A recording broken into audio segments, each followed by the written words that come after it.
certified his certified him.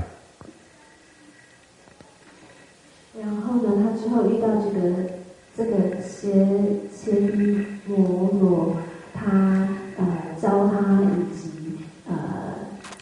证他。对 the mind seeing meaning là xin yin, xin yin.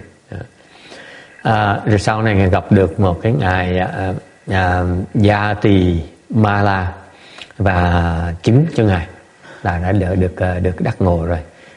And in the Shrangma Sutra, it mentions of a bhikshu with great virtues named Dragon Tree who attained the first crown, and he was later reborn to Western Bliss Pureland. 所以说，在这个楞严经里面有讲说，这个有一个比丘，他是很大等的，叫做龙树，他之后就证了这个第一初地，叫做欢喜地，叫欢喜地，然後之後呢就往生這個淨土。Thì trong kinh Thủ Lăng Nghiêm đó, ngài nổi tiếng độ trình ngay trong kinh Thủ Lăng Nghiêm đã nêu ra rằng có một cái vị tỳ kheo tên là với rất đại đức, mà có tên là Long Thọ. Ngài đã từng đạt được sơ địa tên là Hoan Hỷ Địa đó, và tức là ngài đã giác ngộ rồi và ngài đã vãng sanh về Tây phương Cực Lạc rồi. So you see, the point here is that even enlightened beings, after they die, they still wish to be reborn to the Western Bliss Pureland. Nên quý vị nhắc lại, quý vị biết, ngay những cái người đã giác ngộ rồi, như ngài Long Thọ Bồ Tát đó, Hoan Hỷ Địa, tức là giác ngộ rồi. Khi mà họ ra đi cái cõi này, bỏ cái cõi này đi, họ vẫn ao ước được về vãng sanh. 所以这就告诉你说，就算这个已经觉悟的这个人呢，他们死后呢也是希望能够往生净土。Furthermore, there is another famous monk by the name of Tuta, the wise one. 那接下来呢是有一个非常有名的和尚叫做智者。Hơn nữa có một cái vị tỳ kheo rất là nổi tiếng, ngài tên là Trí Giả Đại Sư. His mother dreamt of a five-colored fragrant incense, and when she gave birth, the room was filled with bright light. 所以当他出生的时候呢，他的妈妈梦到这个五色的这个香。不是的。She first dreamt of a five-colored fragrant incense. Okay. 所以他妈妈先梦到这个五色的这个香。Right, and when he was born. 然後所以先夢到以後，然後當他出生的時候呢，他這個房間是充滿着這個聖光的。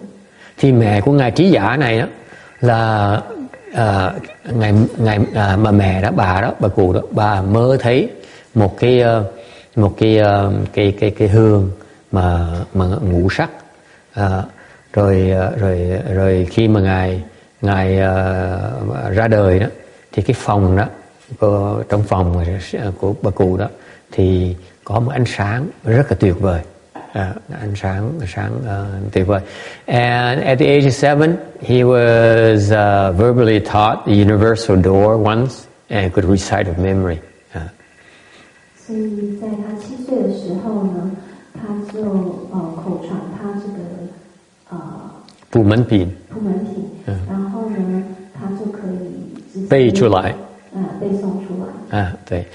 Rồi lúc mà còn trẻ, có 7 tuổi thôi đó, thì đã nổi tiếng là có một cái trí nhớ tuyệt vời, là có một người đọc cho nghe cái phẩm phô môn của kinh Pháp Hoa đó một lần thôi, thì ngài nghe một cái ngài nhớ và có thể đọc cái phẩm phô môn này thuộc lòng luôn. So he has photographic memory practically. He could hear this Pureland once, the universal door chapter once from the lotus flower. He could recite, he could memorize it and recite from memory. 所以意思就是说，他有这个好像照上把你这个记忆力超强的记忆力，所以他听一遍他就可以记起来的。So that tells you that this monk here for sure knows the Dharma Flower Sutra very well. Tức nghĩa là sao? Có nghĩa là cái cậu trẻ này đó, ngài là có cái đại nhân duyên với kinh Pháp Hoa. Rồi nó không lạ gì sau này lúc mà lớn một tí thì cái cậu trẻ này nguyện xuất gia để mà truyền Phật pháp.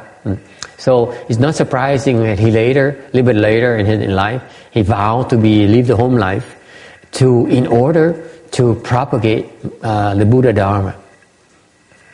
所以呢，就是告诉你说，这位和尚呢，他了解，他知道普文体知道的非常的好。那他最后呢，就长大了一点以后呢，他就发愿出家，然后修行佛法。不是修行 to propagate. 弘扬佛法。对。And so as a monk, he met with the child master Hui Sư, meaning wisdom contemplation, who said that they used to listen to the Dharma together at Magic Mountain. 所以他就遇到了这个慧师法师、禅师，然后他就告诉他说，他们曾經一起在這個靈山上一起聽經。Thì lúc sau này ngài tỳ kheo này mới tỷ giả tỳ kheo mới gặp được cái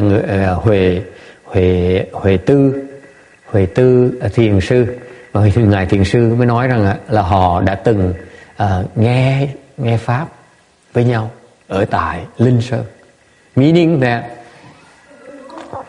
they used to listen to the Buddha explain Dharma to them.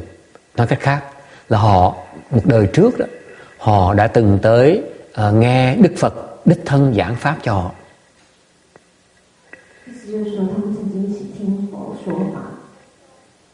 Fascinating. So that's why so one day that's why he continued to recite on a Lotus Sutra. Rồi bởi vì ngài chuyên môn tụng kinh Pháp Hoa. And one day he recited the chapter Medicine King Bodhisattva's story, the section where it says, "This is true vigor, this is true Dharma offering," and he suddenly enters samadhi. 所以说，他有一天在念这个莲花经的时候，法华经的时候，然后这个。To the 药王菩萨品的故事嘛，对，本事，突然就入了这个法华三昧。对，thì một ngày kia, ngài chuyên môn ngài tụng kinh Pháp Hoa, ngày kia đang tụng kinh Pháp Hoa tới cái chương mà kể về cái chuyện ngài Dược Sư Bồ Tát đó, thì cái phần mà nói là đây là cái sự tinh tấn chân thật, đây là cái sự cúng hiến cúng dường chân thật của pháp, thì lúc đó ngài bỗng nhiên ngài nhập được cái pháp hoa tam muội, and because he entered this Dharma flower samadhi, he was able to penetrate the Dharma and become enlightened. Tại nhờ nhập cái pháp hoa tam muội này, ngài giác ngộ và ngài thông đạt được cái kinh Pháp Hoa, and he thoroughly understood the Dharma Flower Sutra. 所以他因为入了这个法华三昧呢，所以他能够渗透这个法觉悟，所以他非常了解这个法华经。So it turns out that the Dharma Flower Sutra is part of the Pureland Dharma door. Thành ra cái kinh Pháp Hoa là một trong những kinh của bên Tịnh Độ Tông luôn nè. 所以法华经其实呢，就是净土法门的一种。Later, he stayed at Mount Tiantai and propagated the Tiantai school doctrine, recited Buddha's name, and that's how he entered stillness. 所以他后来呢就停留在这个天台山呢，弘扬那个另一个宗派，然后念佛名号，然后最后圆寂。Thì sau này ngài mới tới chọn là ở được cái núi Thiên Thai đó và dạy cái tông Thiên Thai và chuyên môn là niệm Phật và nhờ niệm Phật mà nhập tịch. So you see these famous and very erudite monk like Venerable Wise One, the teacher, he got that way from practicing the Pureland Dharma door. Nói tóm lại, ngài Trí Dạ là một cái ngài đại sư trong Phật giáo Đại thừa, mà ngài được cái cảnh giới đó là nhờ chuyên môn tu cái pháp môn niệm Phật. 所以说，这个智者，有名的智者呢，他们就是用这个念佛的法门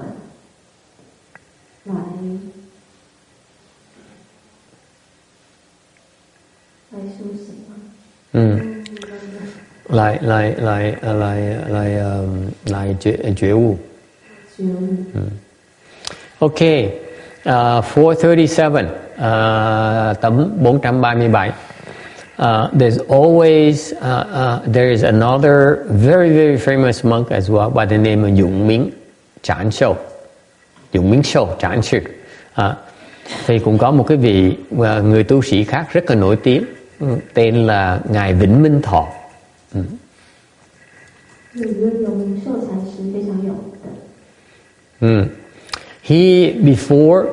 He was actually an official. And he often liberated lives.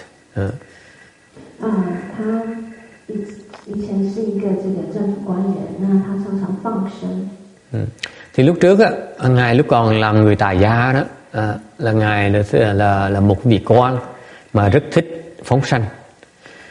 He was sentenced to death by the king.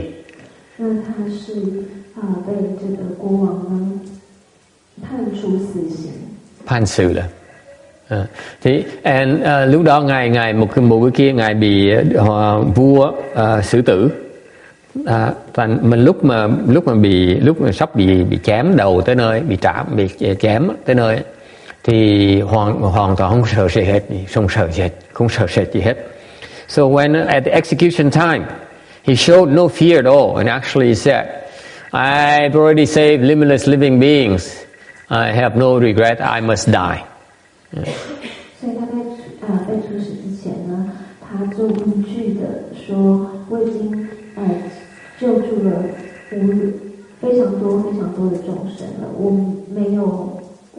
如果我必须要死的话，我没有遗憾。” Đã không sợ rồi mà còn nói với cái ông xử tử, nói là tôi đã từng cứu biết bao nhiêu chúng sanh rồi, thành ra bây giờ có chết nữa tôi cũng chả có sợ gì hết. And when the executioner's blade touched his neck, it broke into 3 pieces. And the king heard of that story, and that's how the king decided to pardon him. 这个斩首他那个刀呢，碰到他的身体，碰到他的这个脖子的时候呢，就断成3片。所以这个国王听到了这个故事以后呢，就决定要免除他的死。Thì cái vị sư tử đó, đao phủ đó, chém cái đầu ngài, thì khi cái lưỡi đao mà nó đụng vào cái cổ của ngài, thì lưỡi đao nó bị gãy thành 3 mảnh. Thành ra ông ngài không có chết. Nhà vua nghe được như vậy mình thấy là thành mới tha tội cho ngài, vì vậy ngài mà thoát chết. Và sau đó thầy ngài chán cuộc đời thế sự, và quý vị biết không, khi mà quý vị gần thấy cái chết rồi đó, thì quý vị cứ về xả hết tất cả, xả một cách dễ dàng. So what happens here is that this is the interesting fact about human lives, is that when you see death, that's when you're able to let go pretty easily. 法师就说这是很有趣的一面，就是当这个我们一般人呢看到死亡的时候呢， Thành ra sự thật là khi mà quý vị thấy cái chết rồi thì buông xả một cách dễ dàng, sau đó buông xả một cách dễ dàng. Okay, and rồi đó ngài mới quyết định xuất gia, chuyên môn nghiên cứu cái tông thiên thai và chuyên môn Hoàng Dương, cái pháp môn tịnh độ. So because of he was able to renounce everything, he decided that the most sensible thing for him to do is to leave the home life and study at the Thai school, specialized in propagating Pureland Dharma door. 所以因为如此呢，他就决定出家。那然后弘扬这个净土法门。And he specialized in studying at Thiên Thai school. 然后他是专门修行这个天台宗。The truth of the matter is, Yongming Chanshou, the Chanshou here is Yanshou Chanshou here is an accomplished Chan meditator who chose to teach Pureland Dharma. Sự thật á, là ngài Vĩnh Minh Thọ thiền sư này á, là một cái vị thiền sư mà đã đắc đạo rồi. Rồi khi mà ngài đắc đạo rồi, ngài mới quyết định là ngài phải chọn lựa giữa dạy thiền tông với dạy tịnh độ tông. Thì ngài quyết định là ngài chuyên môn dạy tịnh độ tông mà không dạy thiền tông. So what happened after he accomplished the Dharma? He decided to propagate the Buddha Dharma, and instead of between choosing the Chan school, thành giữa sự lựa chọn giữa thiền tông với tịnh độ tông thì ngài chọn tịnh độ tông, chứ không phải chọn thiền tông. So instead of teaching Chan, he specialized in teaching Pureland. 所以呢，其实这个永明禅师呢，他是非常非常成功的这个禅师，可是呢，他决定要弘扬以及教授净土法门，而不是禅。So he passed away at the age of 72 years old. Lúc 72 tuổi thì qua đời. 那他于72岁年纪。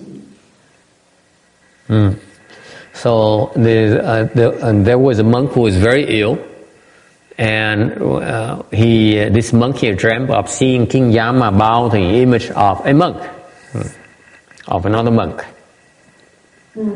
接下来是有一位这个和尚呢，他非常的病得非常严重，于是他就梦到了阎罗王。Bảo ấy. 阎罗王像一个和尚在顶礼。Thì có một cái vị thầy tu đó, vị tu sĩ đó bệnh rất là nặng. Trong lúc mà mê man như vậy thì mơ màng thấy được một ngài kinh Diêm Vương đang đảnh lễ một cái hình tượng của một cái vị tỳ kheo khác. So cái người tỳ kheo bệnh này mới hỏi là Diêm Vương đang lạy ai vậy, đảnh lễ ai vậy? Thì Diêm Vương mới trả lời rằng là đó là cái hình tượng của ngài Vĩnh Minh Thọ. Tại vì ngài đã được sinh vào hạng thường hạng rồi. Và Diêm Vương rất kính phục, rất kính trọng cái đạo đức của ngài, ngài Vĩnh Minh Thọ, nên thường lại nên đảnh lễ cái hình tượng của ngài.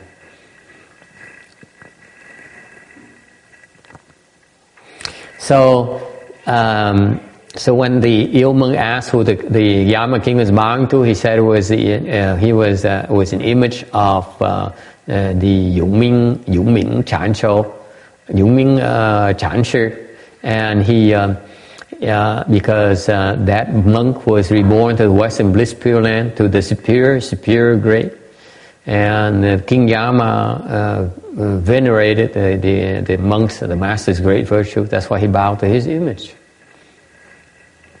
所以说他就问说这个阎罗王是在向谁顶礼？那他就知道说原来是永明禅师，因为呢他往生到这个极乐西方极乐世界是上上品，所以说这个阎罗王呢就表示他对他的尊敬。Do you know what superior grade means? Quý vị có biết cái thường cái phẩm là gì không? 你们知道上上品是什么意思吗 Yeah. Doesn't that mean he was reborn as a Buddha? 他说是不是代表他往生成佛了 Integrate the Buddhas, yes. 还是说是在佛的这个品？没错。Thường phẩm có nghĩa là được vãng sinh mà sinh làm cái phẩm mà cao nhất của nó có, cái phẩm của Phật đó. Okay. Yeah. Lúc khi what the point here is when you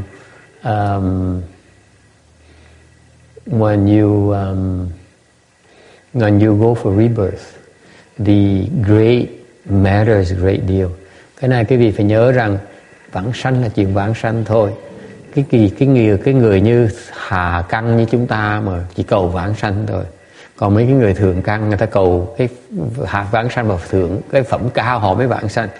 You have to remember, for low level people like us, when we wish for rebirth, which is any kind of rebirth is fine. Okay, we just want to go there.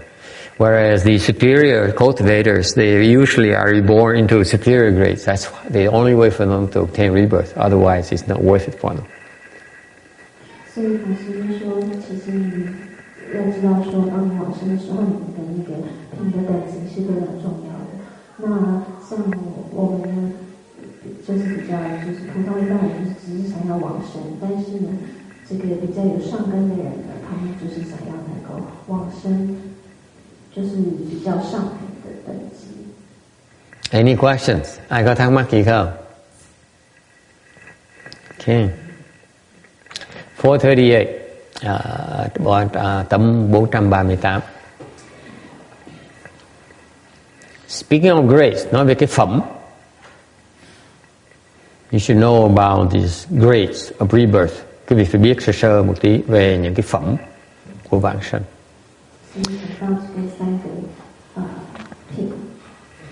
And this is recorded.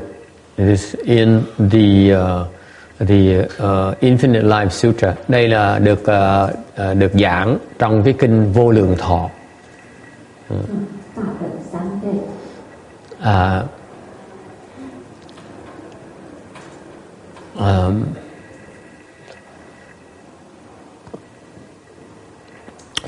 For the superior grade, for you to reborn to the superior grade, muốn được sinh vào Phật thượng phẩm.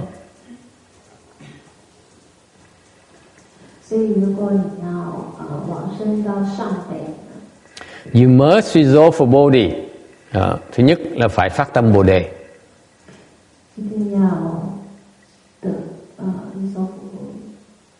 Meaning phát Bố Chỉ Xin. Meaning you want to become a Buddha. Cái phát tâm Bồ đề này hồi sáng lúc mình nói pháp sau cái lễ xuất gia đó, cái truyền thọ Sajini giới đó, thì tôi nói quý vị là phải để ý tới cái mục tiêu của cuộc đời quý vị làm cái gì. Okay. So this morning during the Dharma talk after the leaving home and transmission of a Shamini precept, I explained to all of you, it's important for you to be clear about your goals in life. It's very important. I recommended that you should not settle for anything less than being a Bodhisattva or a Buddha. I mean, that's the meaning of resolve for a Bodhi. 所以法师刚刚讲说，早上呢，这个出家的以及受上一戒仪式之后呢，法师是就跟大家说要很清楚自己的目标是什么，不要说要有这个成佛，已经想要做成菩萨的这个目標。Hồi sáng nay tôi nhắc quý vị nhớ rằng phải quan trọng phải chú ý đến cái chuyện này, là quý vị phải tôi giảng quý vị là cái phải ý cái mục tiêu của mình, phải đi làm cái gì, làm con người phải có mục tiêu rõ ràng. Tôi đề nghị quý vị một cái mục tiêu của cuộc đời chúng ta là phải nên thành Phật, thành Bồ Tát. Đó tức là cái ý nghĩa của phát tâm Bồ đề đó. Okay. I know you have important things to worry about. Tôi biết là quý vị có nhiều chuyện rất quan trọng. You have so much more important things to worry about, such as making money, such as becoming famous. Tôi biết quý vị có nhiều cái chuyện rất quan trọng cần phải làm. Chẳng hạn như phải cần làm ra nhiều tiền hơn nữa. You need to be happy. Quý vị muốn hạnh phúc. You need to love. Quý vị phải biết được yêu thương, được yêu đương, có tình thương. And I'm not saying they're not important. Tôi không nói cái chuyện không phải chuyện đó không quan trọng. And all I'm saying is that those are important goals. Tôi nói là những cái chuyện đó nó quan trọng. Nhưng I'm proposing there's something even more important than those things. Tôi đề nghị quý vị có một cái chuyện còn quan trọng hơn nữa. Nhưng người xuất gia chúng tôi ấy, thì có nguyện vọng muốn xây chùa thiệt lớn, để khi mà chúng tôi ra đi còn có một cái tên chùa mà chúng tôi đã từng đặt ra. Thầy đó đã xây cái chùa này. So for us left home people, we have, many of us have this aspiration of building a big temple so that after we're gone, is to remember that we are the founder of the temple. And we have so many disciples crying for us, including Argentina. Rồi chúng tôi hy vọng là cũng mong muốn là có rất nhiều Phật tử khi mà chúng tôi ra đi đó, rất nhiều người khóc thút thít. Trời ơi, sao thầy bỏ con của thầy đi? Those are important goals, but none can surpass the resolve for body. Tất cả những cái mục tiêu đó nó quan trọng, đều không có cái gì nó cao thượng bằng, không có cái gì nó quý hóa bằng cái mục tiêu thành Phật. 所以说，法师就说，我知道你们有非常多的这个很重要的事情要做，比发菩提心还有很重要的事情要做，比如说想要成名想要过快乐的生活想要赚大钱但是这些呢都比不上你想要成佛以及成菩萨还来得重要。And it costs you nothing. Không tốn gì hết á. All you have to do is resolve for yourself that I want to become a Buddha. Chuyện rất dễ dàng, không có gì khó khăn hết đó. Quý vị chỉ cần phát cái nguyện thôi là tôi muốn thành Phật. Chuyện nó quan trọng, nó dễ làm như vậy. This is how important something of this important significance, and yet it can be so easily done. 所以说，而且呢，这个目标呢是不会需要花你任何一毛钱的。那你只要诚心的想要达到那里的话，那是可以达到的。So trust me. It's that simple. The good things start with something as simple as that I want to be the best there is. Những cái gì nó tốt nó có thể xảy ra bằng cách quý vị phát tâm là muốn trở thành cái gì mà tuyệt vời nhất, tên là Phật quả, gọi là Phật quả. 所以呢，从最简单的就是已经开始说，我想要法院说，我想要成为这个最好的。Let me tell you, think about it. How many people know of the importance of such a resolve? Quý vị tự hỏi cho coi, không biết bao nhiêu người mà quý vị biết mà hiểu được cái tầm quan trọng của cái sự phát tâm Bồ đề, cái sự mong muốn được thành Phật. Bao nhiêu người biết được như vậy? Please ask yourself, check yourself. How many people, especially in your family, your loved ones, okay, understand the importance, the incredible importance of resolving to become a Buddha. I will tell you, my family, I have many brothers and a sister who are doing well financially. But let me tell you, they would never be caught dreaming or even thinking of becoming a Buddha. Quý vị biết không? Cá nhân tôi đó, tôi có họ hàng tôi, những anh em tôi đó, nó giàu có, nó thông minh, có học thức đầy đủ hết, thành công lắm. Bạn thường thành công nhưng đều hỏi họ cái mục tiêu họ là gì, hỏi họ bao giờ muốn thành Phật không? Nó không bao giờ muốn thành Phật hết. They say they want to become a Buddha. Buddha, who cares for Buddhahood? Không ai muốn thành Phật hết.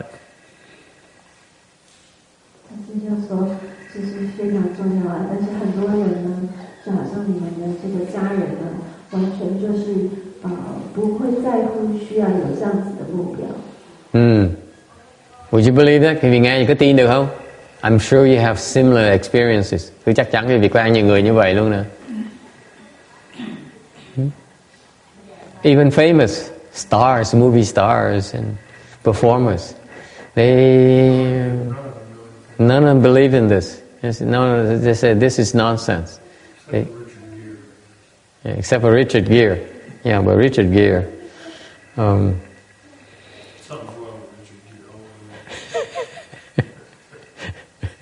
We're not going to comment there. His approach to Buddhism. I mean, his Buddhist beliefs, or lack of.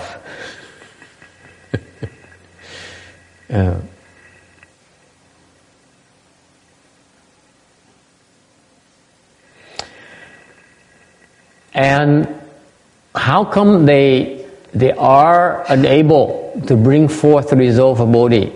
Tại sao họ không thể nào phát tâm Bồ Đề được? Would you know why? Would you like to know why? 为什么有人可以发心成佛呢？ It's because they refuse to cultivate all kinds of merit and virtues. 因为他们不愿意去修所有的这个功德。Đó, một lý do rất lớn là tại vì họ không chịu tích tụ đủ tất cả loại công đức. Nếu quý vị muốn thành Phật á, thì quý vị phải tạo đủ loại công đức hết. Let me remind you again. If you make the resolve for Bodhi, then you must create all sorts of merits and virtues. All sorts. 因为你如果发心想要成佛的话，你必须要做所有的功德。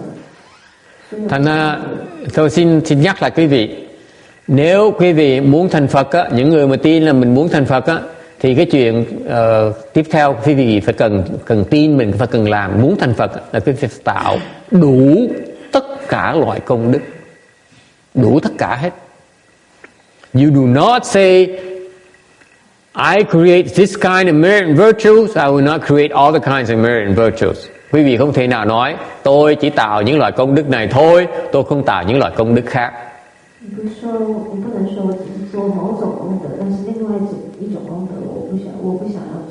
What does it mean? Nghĩa là sao? You don't say I only save the people I like. Quý vị không thể nói là tôi chỉ muốn giúp những người tôi thích thôi.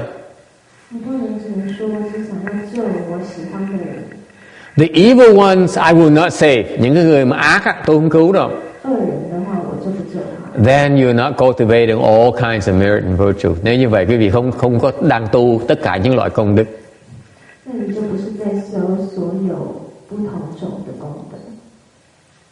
Okay.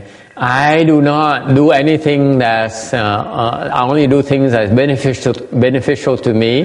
Things that are not beneficial to me, I will not do. Hoặc quý vị nói là những cái gì mà lợi cho tôi mới tu, còn cái gì không lợi cho tôi không tu.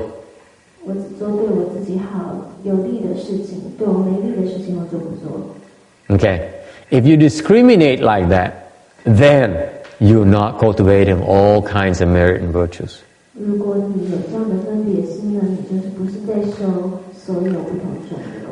Tôi xin nhắc lại quý vị, nếu cái tâm quý vị nó còn phân biệt nhiều như vậy, cứ tính toán cái này, tính toán cái nọ, nói là tôi nên làm cái này, tôi nên làm cái nọ, cái này có lợi, cái này có hại, thì quý vị, cái tâm quý vị nó phân biệt nhiều như vậy, thì quý vị đang không phải tu tất cả loại công đức. Tất cả loại công đức có nghĩa là cái gì mà có duyên tới mình chỉ làm thôi. What does it mean, cultivate all sorts of merit and virtues? You sit there and say, okay, give me a list of all the merit and virtues. Thomas wouldn't ask me that. Tôi có một học trò tôi khi nói nhắc cái chuyện này, người ta ông ra giơ tay hỏi, thưa thầy cho con một cái danh sách của tất cả những loại công đức cho được không?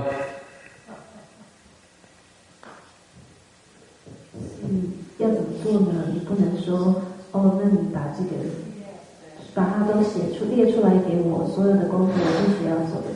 And conveniently enough today, this Thomas Meyer, one of my disciples, my students, he conveniently went home so that he can go traveling with his father and mother for a week. Otherwise, if he were here, he would be asking me that, Master, can you give me that list? Ngày nay ngày xui xẻo là cái ông đó ông bỏ ông đi chơi với cha mẹ, đi du lịch với cha mẹ một tuần rồi. Sau khi ăn trưa xong ông đi du lịch. So after attending the ceremony, he skipped the town and to go traveling with his parents. Sau khi tham dự cái lễ xuất gia một cái thì bỏ ra đi về đi chơi với cha mẹ, đi du lịch với cha mẹ. Mà tôi biết mà ông có đây, ông chuyên môn hỏi tôi mấy cái danh sách. He always asks me for all sorts of lists.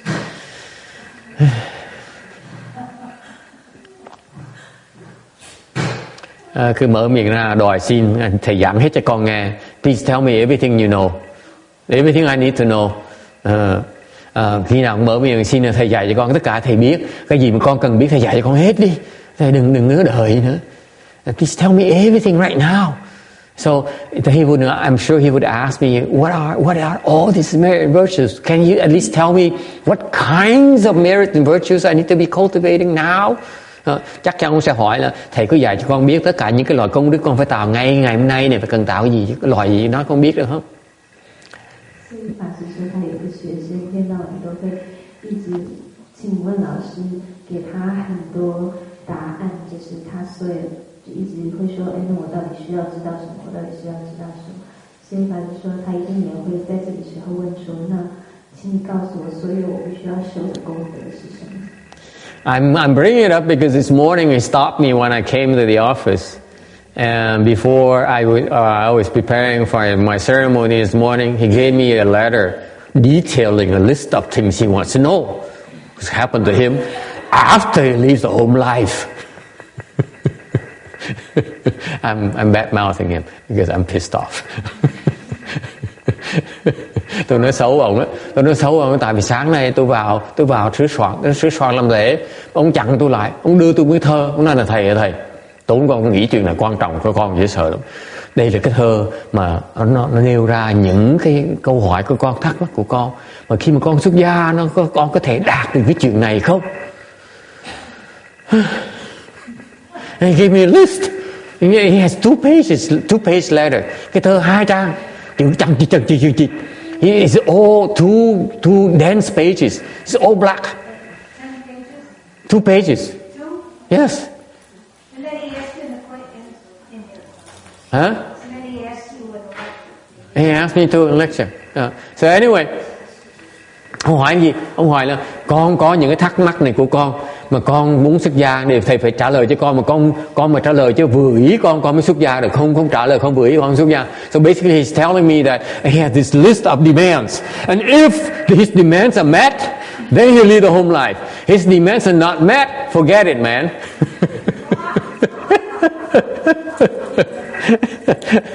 That we're talking about list. Okay. So I gave him a quick answer. Tôi trả lời ngắn rồi, tại vì tôi lười đọc mấy cái đọc mà nhiều chữ quá, tôi đọc tôi nhức đầu. I do not like read too many things because it gives me headaches. So I said, can I give you an answer without reading? Tôi trả lời, tôi nói ông có cho phép tôi trả lời cho ông trước khi tôi đọc được không?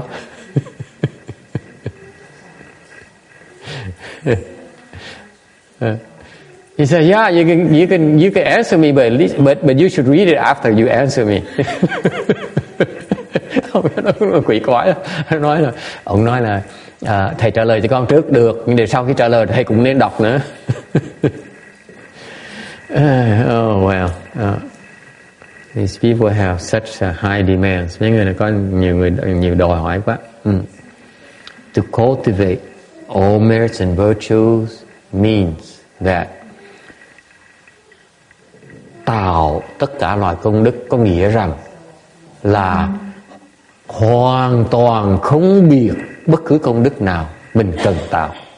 Đó là ý nghĩa tạo tất cả công đức. Quý vị không cần một cái danh sách nào hết á. Okay? So that I remind you to cultivate all sorts of merit and virtues, meaning that you do not discriminate any kind of merit and virtues. Okay? 是说，我就是要提醒你们，要说所有的功德，就是不要去有分别心的意思。Meaning that whatever arises that gives you a chance to create merit and virtues, just do it and don't think about it. Nói cách khác, nếu cái duyên nó tới để chúng ta tạo công đức thì chỉ tạo thôi, đừng có đòi hỏi, đừng có suy nghĩ. Don't discriminate. Just do it. Yes. Didn't he ask you what the merit and virtues were? He didn't ask, but he asked me about what's going to happen to him if he leads a home life. He has this long list of aspirations, whether it's going to be met by his leading the home life or not. So he's discriminating whether leading a home life is going to help him get his goals or not. If he doesn't help his goals, then he has to think about it. Yeah. And this is what worldly people function. This is how worldly people behave. Những cái người mà có tí trí thức ta làm như vậy, ta thích tính toán, ta thích suy nghĩ lắm. Ok? Người ta chính vì cái tâm suy nghĩ như vậy, thành ra người ta có sự cái tuyển chọn. Khi mà có sự tuyển chọn như vậy, thì ta không tạo tất cả loại công đức, thì người ta không thể nào thành Phật được. You see, if this is how worldly people function, especially people who are educated, who are informed, who are trained, they train to analyze and optimize everything. Okay, and because of that, they are not creating all sorts of merit and virtues. They leave out the undesirable stuff. Yes. Well, you think we took that to the extreme instead of the union left home people? Union left home people? Unionize, and then you can make demands of Buddha. Yeah. Yeah, it's only protect their interests, right? Yeah, absolutely. Yeah. Yeah, go ahead and translate into Chinese. Yeah. 所以法师说，其实代表说，你也不要有分别心的意思，就是说，你有机会能够做功德的时候，你就要做它，而不是说，去看说这个东西对我有什么利益，我才去做它。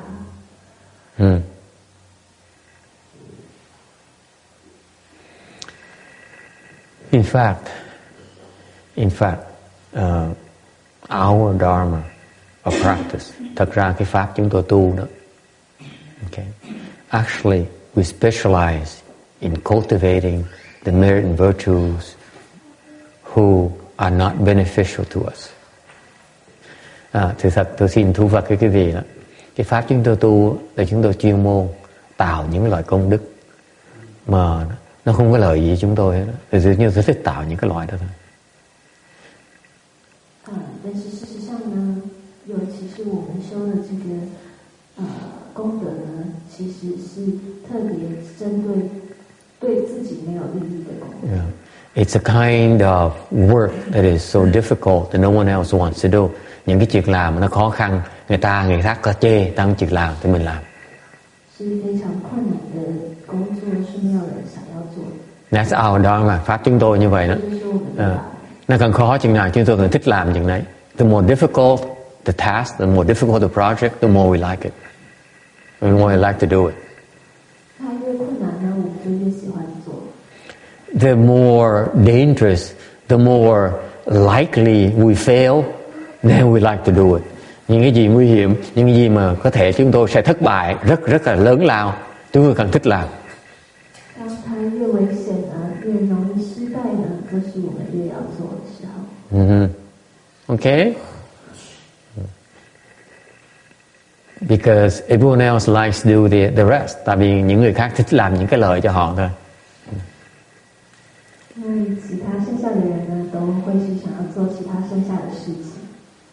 Okay. Going back to slide 438, trở lại cái tấm 438. They don't forget this. After you create merit, a lot of merit and virtues, you make the vow for rebirth. Sau khi quý vị tạo công đức rồi, đừng có quên lập nguyện vãng sanh. 所以呢，当你这个有很多功德了以后呢，修了很多功德了以后呢，你就要发愿往生。And these superior people also specialize in reciting. 而且呢，这些人呢，他也着重于这个念佛嘛。Rồi những cái người thượng căn này đó, họ chuyên môn niệm Phật. Now, this is a funny story to me. I have a smirk on my face, as you will notice, because I know that a lot of people specialize in reciting Buddha's name.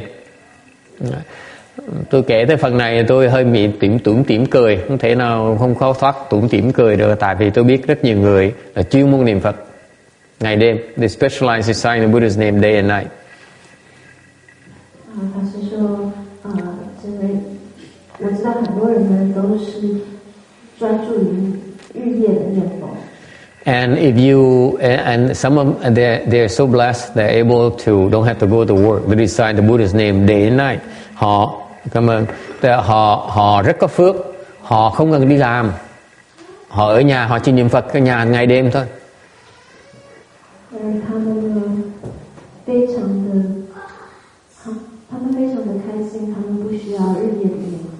Yeah, no, they're very blessed.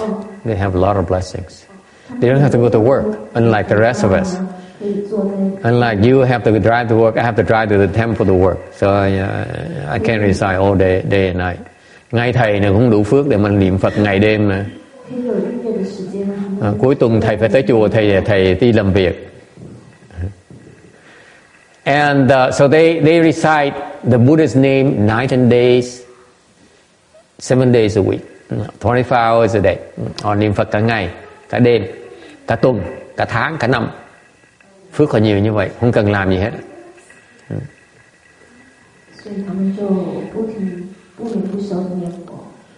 Okay, so they say them, that's how they maintain the Pureland Dharma door. Họ tu pháp môn niệm Phật như vậy đó. Okay? What is wrong with that? Sai lầm chỗ nào?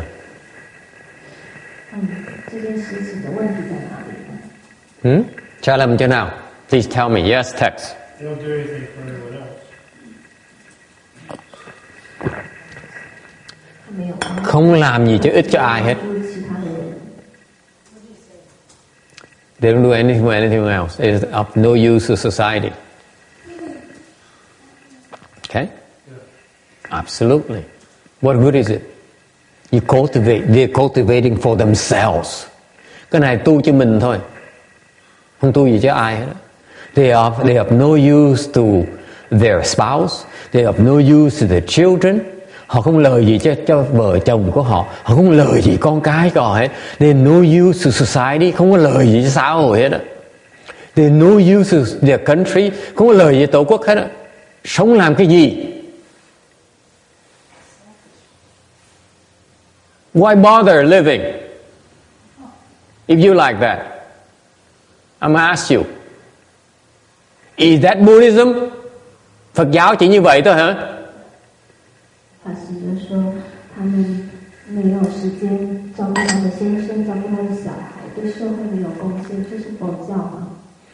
I beg to differ. Buddhism is not like that at all. Không có cái Phật giáo nào nó như vậy hết. Không có cái Phật giáo nào tu pháp Phật giáo mà tôi tin mà tôi học nó như vậy hết đó. Okay?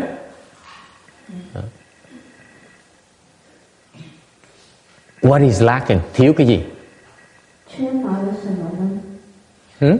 Thiếu cái gì? The one thing, if you want to a rebirth, quý vị muốn vãng sanh á, you notice that for the superior, middle and lower grades, muốn vãng sanh là thượng căn, thượng phẩm, trung phẩm hạ phẩm. If you want to obtain rebirth, whether superior grade, middle or low grade, what is the common thing here? 所以你们要注意在上辈、中辈、下辈中这个，如果想要往生的话，他们的共同点是什么？ And this is what people misunderstand so much about the recitation Dharma door. Bởi vậy có nhiều người hiểu lầm, lớn lầm, sai lầm không thể tưởng về pháp môn niệm Phật. Tại vì sao? Quý vị muốn thượng phẩm phải tạo đủ loại công đức, muốn trung phẩm phải tạo công đức, mà hạ phẩm là cái tuổi nó không tạo công đức gì hết.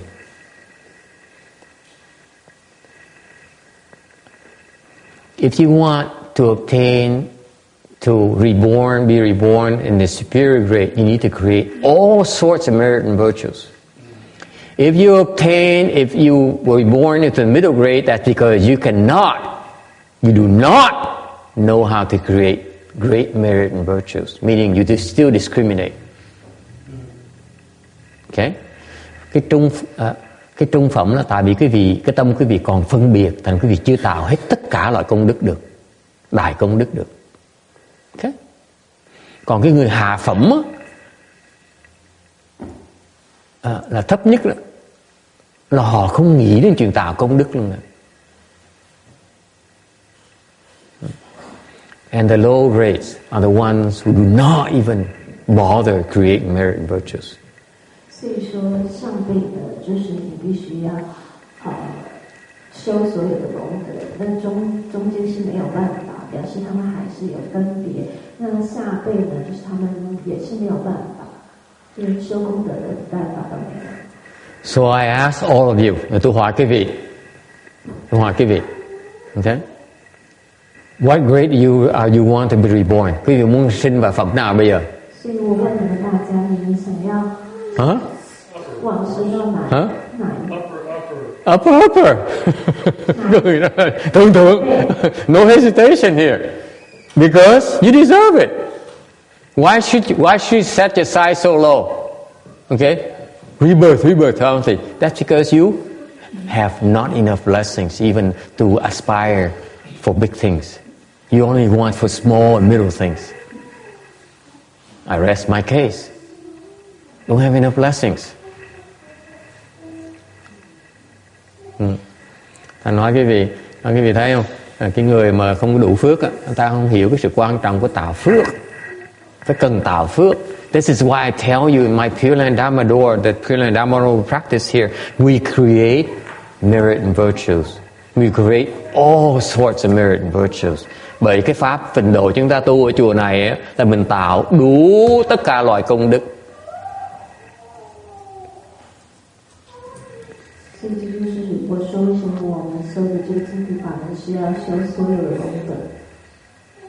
So if you do it the superior grade way, then at the end of life, the Buddhas and the great Bodhisattvas come to greet you. Nếu như quý vị tu theo cái pháp mà người thượng căn như vậy, có những cái điều kiện thượng căn như vậy, thì sau khi quý vị qua đời đó, lúc quý vị qua đời đó, thì Đức Phật A Di Đà, ngài Đại Thế Chí Bồ Tát, ngài Quán Thế Âm Bồ Tát và chư hiền thánh tăng, thánh chúng tới đón quý vị về, đích thân tới đón quý vị về. Ngài A Di Đà Phật, you're going to see at the end of your life, you see Amitabha Buddha flanked by One Yin Bodhisattva and Great Strength Bodhisattva. Là quý vị sẽ thấy ba vị thánh hiền, tam hiền là ngài A Di Đà Phật, ngài Quán Thế Bồ Tát bên tay trái, ngài Đại Thế Chí Bồ Tát bên tay phải. Sau lưng họ là vô lượng vô số Đại Bồ Tát, Văn Thù Sư Lợi Bồ Tát, Di Lặc Bồ Tát. Okay? So behind them are limitless great bodhisattvas, Manjushri Bodhisattva, Universal Worthy Bodhisattva, these great bodhisattvas, Maitreya Bodhisattva, right behind them, coming to greet you and say, we are here to bring you back to the Pure Land with us.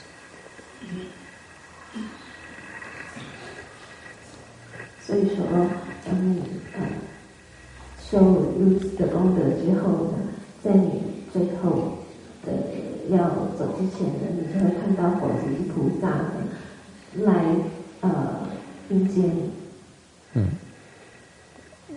Amitabha Buddha， 你看到阿弥陀佛，跟观世音菩萨，跟大势至菩萨，跟后面是你看到文殊师利菩萨，你看到普贤菩萨，你看到地藏菩萨，你看到弥勒菩萨 ，OK， innumerable great bodhisattvas coming to welcome you back to the Pure Land with them.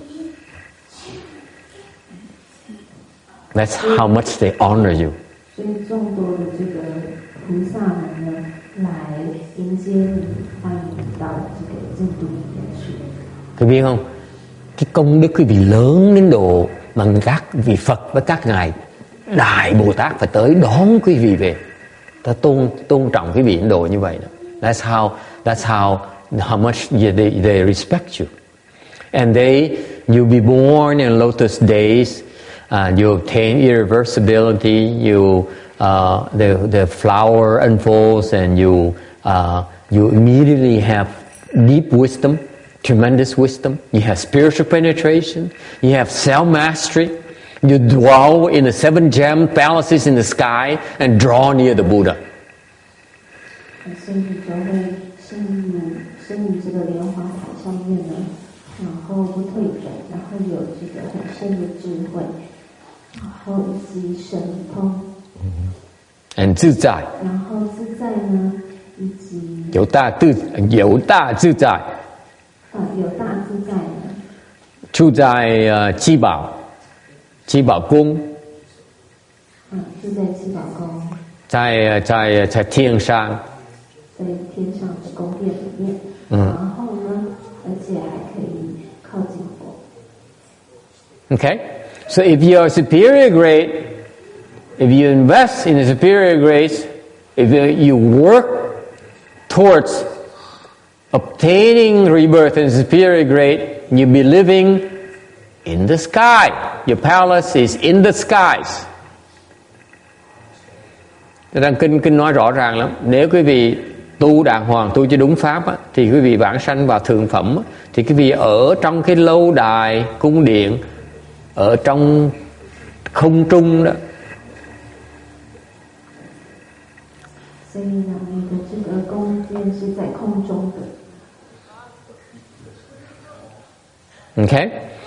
For the middle grade, có những cái người mà trung phẩm. They are the ones who cannot create great merit and virtues. 所以这个中辈的呢是没有办法有这个做这个大的功德的。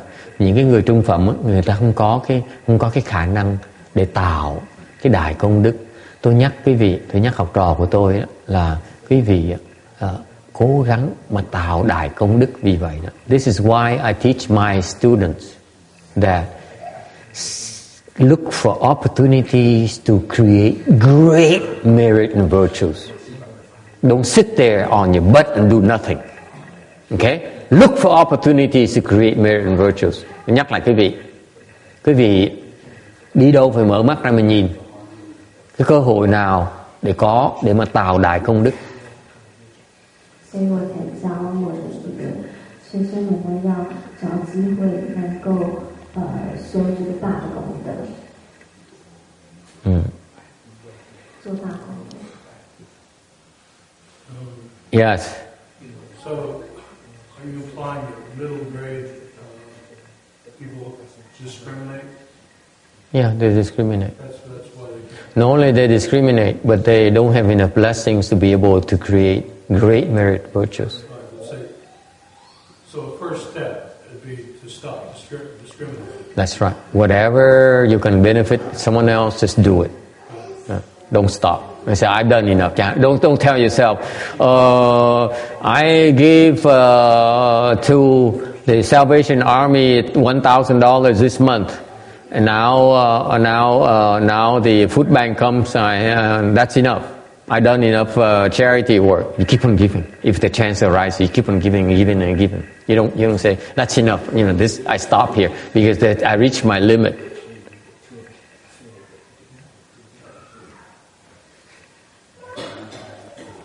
So 说他的问题就是说，你的意思是说，中辈的人还是有分别心，所以第一点就是要没有出去的分别心。那他是意思就是说，当你看到有机会可以做功德的时候，你就要尽量去做。你不要说我上个月已经捐了这么多钱了，这个月已经够了，我就不再捐钱。Thành quý vị lúc mình tạo công đức á, đừng có phân biệt, đừng có nói là tháng này tôi cho đủ rồi, cái này là quá sức của tôi rồi, tôi không làm nữa. Mình chỉ có cơ hội mình chỉ làm thôi. When you have the opportunity to practice giving, just give. Don't worry about it. Okay, cố gắng hết sức. Okay. And let me tell you, you can gauge whether your degree of blessings based on on your ability to create great merit and virtues. Okay. Quý vị có thể tự xét lại mình có phước, đại phước là không đại phước, bằng cách là cái người có đại phước thường có thể tạo được đại công đức. I remind you again. Okay. I'm very demanding as a teacher. I'm very blunt about this. I advise all of you to shoot for the great merit and virtues. Gauge yourself. Don't stop short. Tôi khuyên quý vị, tất cả những học trò của tôi đó, người mà nghe được pháp của tôi khuyên quý vị cố gắng hết sức mà tạo đại công đức đi, đừng có ngừng, đừng có nghĩ là đủ. Don't think it's enough. 法师就说，我提醒你们就是说要一直找到大的机会去做大功德，不要限制你自己。All right.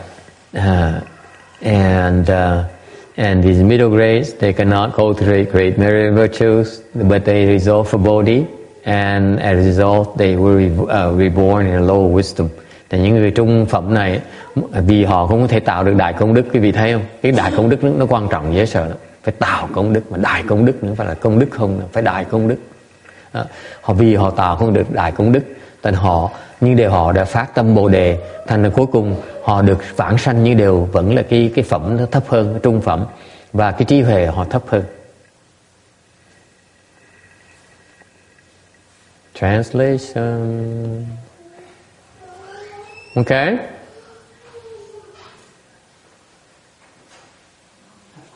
Yeah.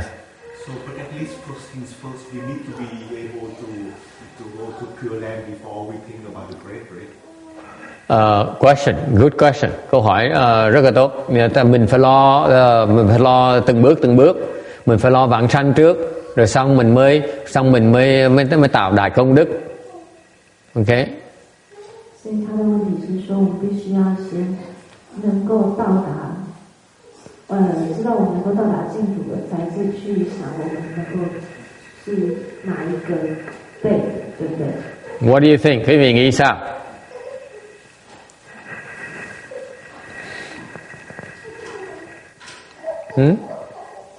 Yeah.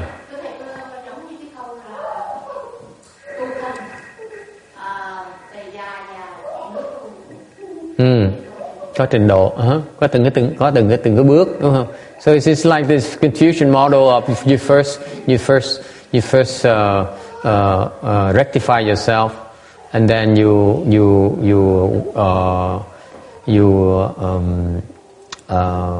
run the family properly, and then you govern the country properly. Phước thân tề gia trị quốc bình thiên hạ, and then you rule the world. Okay, so there's degrees of the gradations. Okay. What else? Quý vị nghĩ sao? Mình lo vãng sanh trước, tại sao mình lo chuyện sai vời dữ vậy? Câu hỏi rất có lý. The question makes sense. Shouldn't we go for the certainty? We should go for rebirth first, and then before we can go for the more advanced levels. Okay, those of you. 法师说，你们觉得因为他的问题没错，不是应该要先确定我们可以往生了，再确定我们可以往生到上辈。What do you think? Quý vị nghĩ sao? That's a valid concern. Yes? Yes, anh Tràng. Con cái công nghiệp tùy tại vì tùy theo cái phước mình có cơ hội để mà làm hay không. He says it depends on your conditions. Maybe you have enough blessings to encounter those conditions favorable to you to create merit and virtues.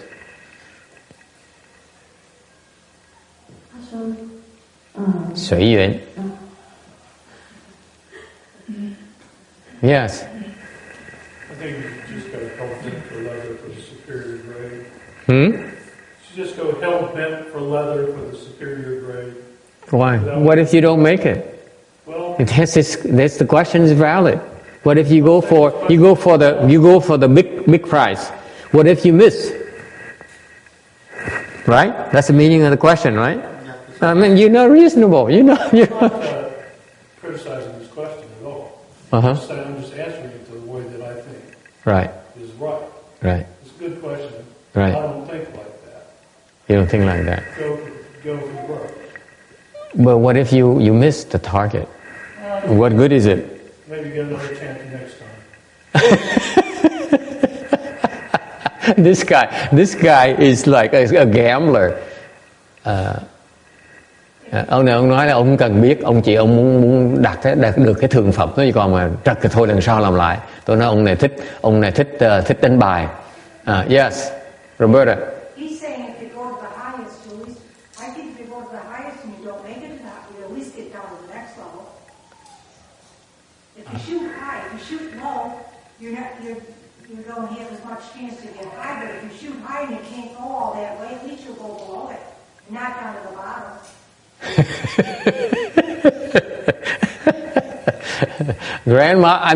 Roberta says bà nội nói là mình bắn càng cao vậy ạ, lỡ mà bắn trật thì ít nhất mình bắn thượng phẩm, mà trật thì bắn trung phẩm, chứ mình không tới hạ phẩm đâu.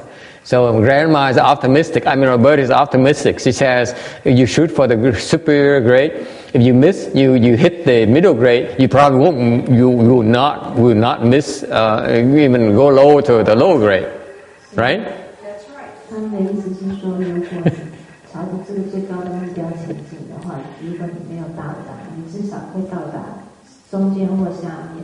如果你一开始就朝着最低的话，那你没有就不会到达最高。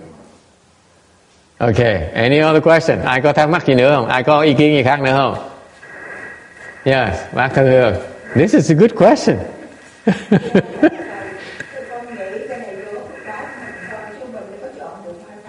He says it depends on your blessing. You can't really have any choice. 他说，其实就是看你的福报，你其实没有什么很大的选择。What do you think? Quý vị nghĩ sao? Em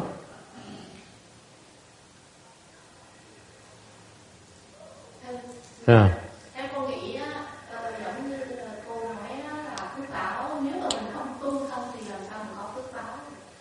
So if you don't cultivate, how do you have blessings? I don't know. This is a tough one. I don't know what to tell you. If I tell you something, you miss the target, you're going to blame me. Tôi không dám nói, tại tôi nói một cái mà là quý vị mà không được vãng sanh, nói ông thầy cũng dạy bậy. Thành tôi không dám trả lời. That's why I don't dare answer the question.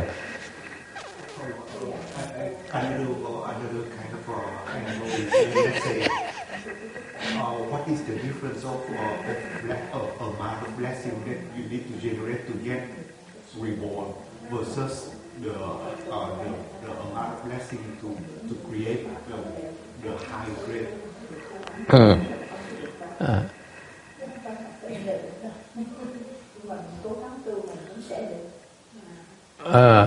So another question, related question, another good one. I thought it's only one hard question per day. Have we forgot about our internal quota here? Câu hỏi thứ nhì, the second question is, câu hỏi thứ nhì cũng hay lắm, là là cái sự khác biệt giữa cái phước để mà vãng sanh với cái phước mà thượng phẩm, nó khác biệt bao nhiêu? Một hay là hai? 所以他说，那这就连接到另外一个问题，就是你所造的这个功德呢，你所做的功德要去能够让你得上倍的功德，以及往生的功德有什么差别？ Tôi nhắc lại quý vị, những cái người mà nghe giảng pháp đó, một lần chỉ giảng hỏi một câu hỏi khó, tôi hỏi 2 câu hỏi khó là tôi không trả lời câu hỏi thứ hai. If you ask 2 hard questions in the same day, I will not answer the second question. See, I cut down to one. Nhưng tôi chặt nghe là I'm still struggling on the first question. Hỏi câu hỏi đầu trả chưa xong, rồi hỏi câu hỏi thứ hai tôi chịu gì nổi. Để tôi về tuần sau tôi tra từ điển tôi coi. I need to look up my dictionary, so next week at least I'm prepared for the second hard question.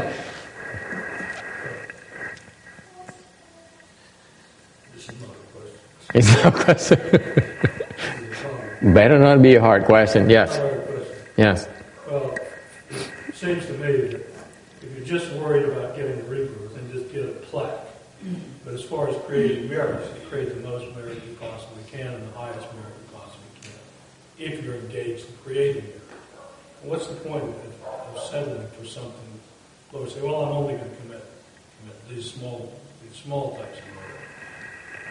What's the point of it? It's a cop-out. I'm hesitant to answer the question because again I do not want to be blamed for his failure. Okay.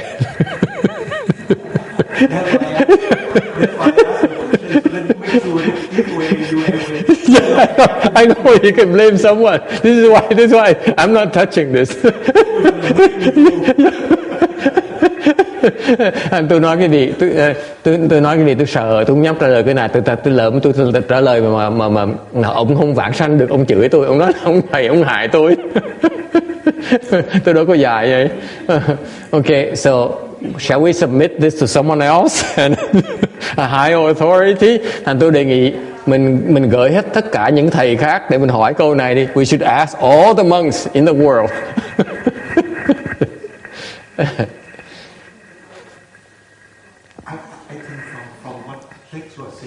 I thought that just generate a blessing to go to the Pureland is the utmost blessing that we need to generate. It's not that as simple as getting the plaque. So that's why I was worried that people cannot meet the blessing just to go. Okay. Is it similar to the Thomas question this morning? What guarantee do you have for me when I leave the home life? I'm going to get what I want. And you know what the master says? I have no warrant guarantee for you. Immediately I said, I'm not going to bother reading your letter. I have no guarantee for you. Good luck. I can't take this anymore. It's too much pressure. Nhiều áp lực quá thầy chịu không nổi. Yeah, this is bad enough already. You need unionize. Khổ quá. Okay, one thing at a time. Okay, there are 2 issues here. Có 2 vấn đề. Câu hỏi đầu thì ra 2 câu hỏi nhưng phải là 1 câu hỏi đâu. The first question is actually 2 questions. Okay, the concern is what is the bottom line? What is my insurance to make sure that I get reborn to the Western Bliss Pureland? Câu hỏi đầu tiên đó, cái phần thứ nhất là hỏi là tôi có thể làm được cái gì để tôi đắc được vãng sanh, mà chắc chắn đắc được vãng sanh. Okay. The answer to that is no such a warrant guarantee. Không có ai cam đoan cái gì được cái đó. No one can guarantee that. Cái người duy nhất mà có thể cam đoan cái vị là Ngài A Di Đà Phật. The only person that you can believe can give you a guarantee is Amitabha Buddha. That's the only person. If anyone else gives you a guarantee, I wouldn't buy it. I would not buy it. Tôi nói cái gì nghe, ngoài Ngài A Di Đà Phật ra không có ai có thể cam đoan cái vị sẽ đắc được vãng sanh nữa. Nếu ai mà nói, dám cam đoan cái vị sẽ đắc vãng sanh. If anyone tells you that just recite the Buddha's name, you attain rebirth, that's a guarantee. Isn't it? Cái gì nghe cho kỹ nha. Những cái người nghe cho kỹ, những người nghe trong băng nghe cho kỹ nghe chưa? Nếu có người nói cái vị chỉ cần niệm Phật sẽ đắc vãng sanh, người ta đang cam đoan cái vị sẽ đắc vãng sanh. Có thể tin được không? You ask them right away, are you Amitabha Buddha? You understand, Amy? 所以法师就说，他的第一个问题就是说，那我要有什么保障，可以保证我一定可以往生？法师就说，没有人可以给你这保证，除了阿弥陀佛之外。那所以你一旦听到有人跟你说他可以带你到西方极乐世界，你要问他说你是阿弥陀佛吗 Okay, is it clear? Mình đồng ý không? Bác Thư Hương đồng ý không? Ai mà dám con đâu, bây giờ có mình Phật mới làm được. The only reason that we obtain rebirth to His Pureland because He assists us. If He doesn't assist us, no one's going to make it. Sự thật là mình đắc được vãng sanh tại nhờ A Di Đà Phật tới cứu, tới giúp. Mà Ngài không chịu tới là mình chịu thôi. Đúng không? Đâu có ai có đủ sức mà tới đó đâu. No one can make it there without His help. Không ai đủ sức mà tới mà không có được Ngài giúp được mà tới được. Sự thật là vậy. 所以有一个保障呢，其实也就是阿弥陀佛。因为如果阿弥陀佛不帮助我们的话，我们是没有办法到达那边的。聽得懂嗎？如果靜你聽得懂嗎？同意不同意？ All the sutra says you need to rely on Amitabha Buddha's power. There's no other way. Tất cả những kinh tịnh độ đều nói như vậy hết. Chúng ta phải cần dựa vào cái nguyện lực của Ngài A Di Đà Phật. Mà Ngài không chịu làm, Ngài không giúp chúng ta, mình chịu thôi. Rất là rõ ràng. Okay? It's very clear. You need to depend on Amitabha Buddha's power to make it. So who are we to give you any guarantee? Làm chúng tôi có tư cách nào mà dám cam đoan cái vị đắc được vãng sanh bây giờ? 所以说，所有的经文里面都是说阿弥陀佛可以，只有阿弥陀佛可以帮助你。So the question becomes, what I can do to maximize my chances for rebirth? Tại câu hỏi không nên hỏi làm sao con đắc được vãng sanh, mà nói là con phải cần làm gì để con cái cơ hội vãng sanh con nó càng lớn, đúng không? 所以因为如此呢，这个问题呢就变成说，那我可以做什么来帮助我能够得到最大的这个机会可以往生呢 Okay, đồng ý không? We agree with that. What can I do to maximize my rebirth chances? Agree. Okay? I don't know. Thầy đâu có biết đâu. Again, you cannot put me in a corner. You cannot quote me here. Quý vị không bắt cái chạc tôi được. Okay? If I say something wrong, you're gonna blame me again. Nếu mà tôi nói trật, quý vị lại trách thầy nữa, thầy dạy bậy nữa rồi.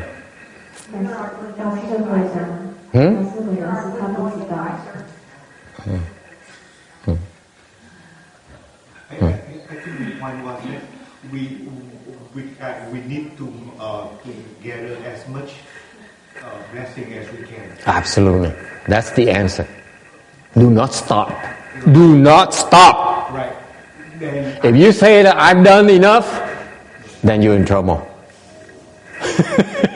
Thành cái trả lời là sao? Ông tự trả lời lấy, mà tôi không dám trả lời cho ông á. You remember, you answer yourself. I didn't answer, okay? Ông tự trả lời đấy. Ông nói là mình chỉ tạo phước, chỉ tiếp tục tạo phước, không được ngừng.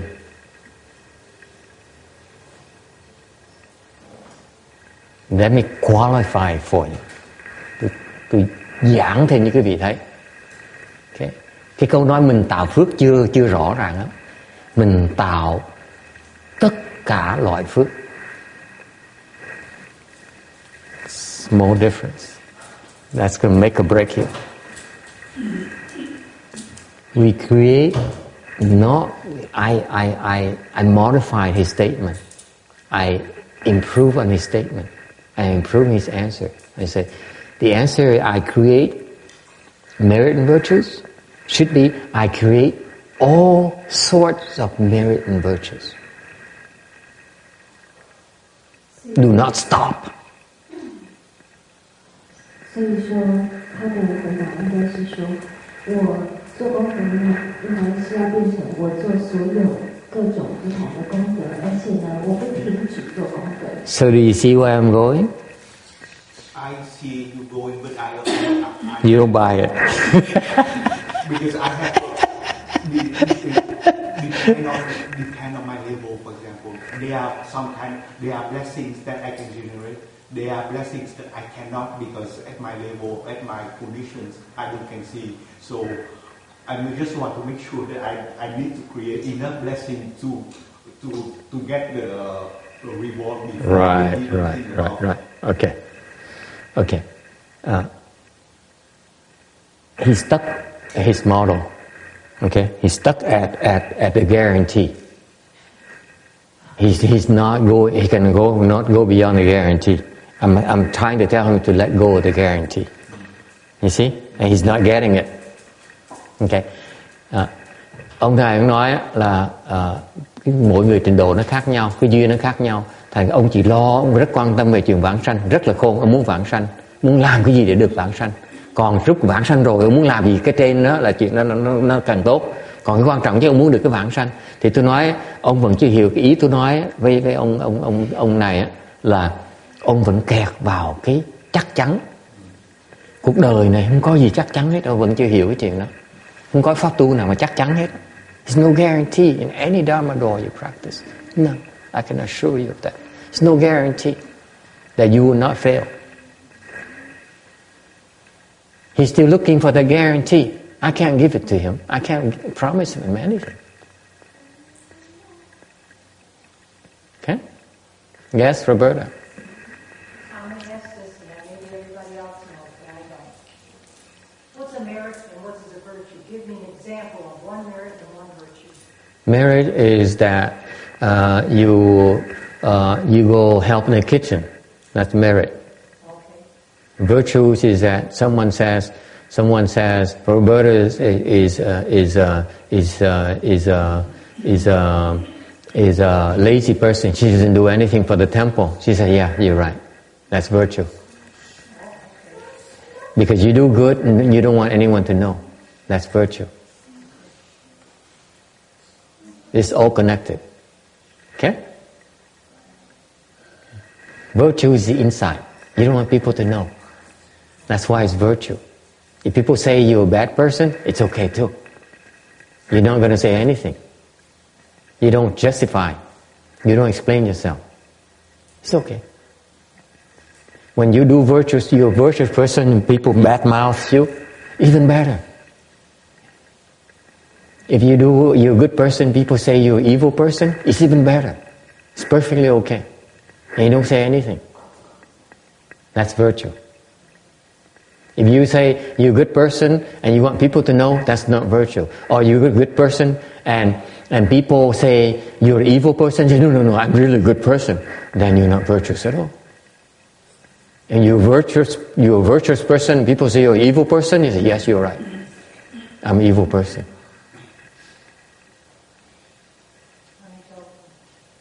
This drives my students up the wall.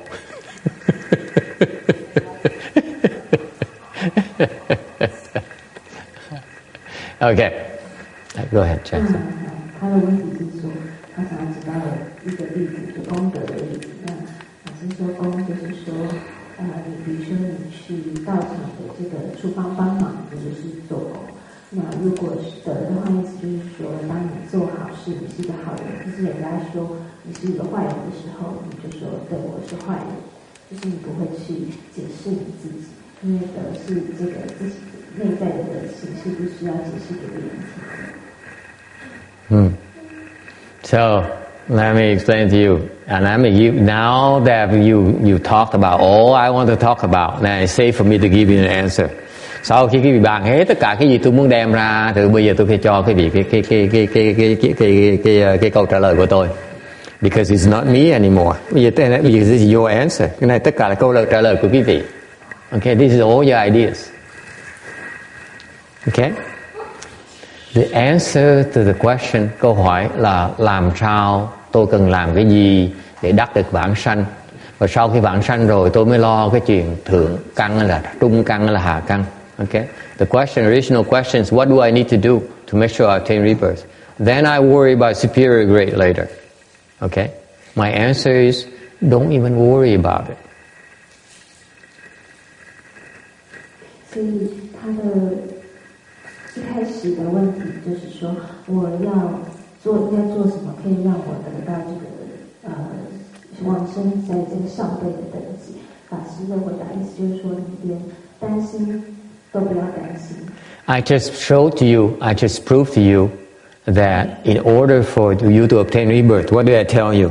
Create all sorts of rebirth blessings, right? All sorts, not just any, all sorts. Thành tôi trả lời quý vị sao? Tôi trả lời quý vị là muốn đắc được vãng sanh, quý vị cần tạo đủ tất cả loại công đức, đúng không? Đừng có chỉ nói là mình chỉ tạo đủ rồi. Do not stop and say I've created enough so far. Keep on creating. Tôi nhắc lại quý vị, đừng có nói ra tôi tạo đủ công đức rồi, tôi cứ tiếp tục tạo tiếp, đừng có đợi. Ok, đừng có ngừng. 所以呢，当你在做功德的时候，你不要有想法说我已经做够了那不要停止，就一直做。So what does it tell you? Nếu như vậy thì sao? It's right here. Okay? From his slide 438, folks, look at slide 438. It says that low grade, you cannot create merit and virtue. You not low grade anymore. Quý vị thấy không? Kinh nói không phải tôi nói nha. Nếu quý vị biết tạo công đức, đủ loại công đức thì chắc chắn quý vị không phải là hạ phẩm rồi. What does it tell you? Your chance of rebirth are damn good. Immediately.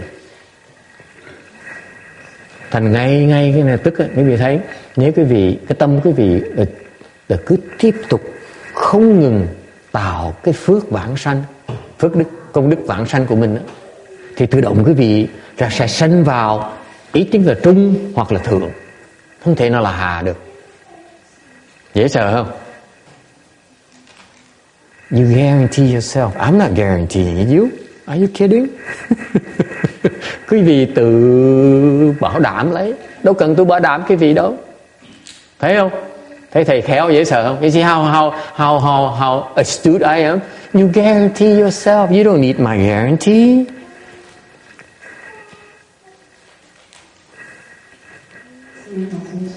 Tao你那样子想的时候呢，你第一个上面讲说到下辈子是没有办法做功德，那所以当你那样讲的时候，你就已经是可以做功德了，你不会，所以你就已经不会是下辈子，那你就等于是就是自然而然的你就会开始做大的功德。Okay, any question? Ai thắc mắc gì không?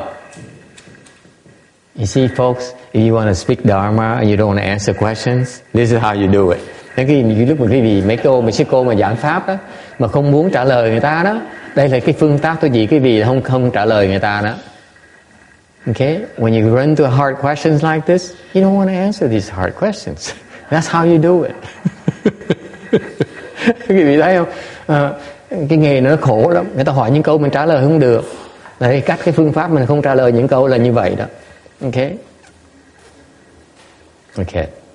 Second part, phần thứ nhì. So I tell you already, you yourself control your rebirth chances, no one else. And you control your rebirth chances by planting non-stop rebirth blessings. Tôi nhắc lại quý vị thiệt sự muốn vãng sanh đó, thì cứ liên tục mà tạo cái phước vãng sanh cho mình, đừng có bao giờ nghĩ là đủ hết. Never stop, never feel that you have enough. That is middle to superior grade right there. Đó là trung phẩm với thượng phẩm ngay lập tức. Nghe rõ chưa? Mình tự lo cho mình. 所以说，当你是在做功德的时候，而且你就不断的做，而且你做所有的功德，而且不停止的话，那你就已经是属于这个中辈及上辈的这个阶等级的了。Okay? Any question? Ai thắc mắc chuyện này không? We agree with that. We agree that your answer is pretty good. Thành quý vị đồng ý là cái trả lời quý vị nó hay không?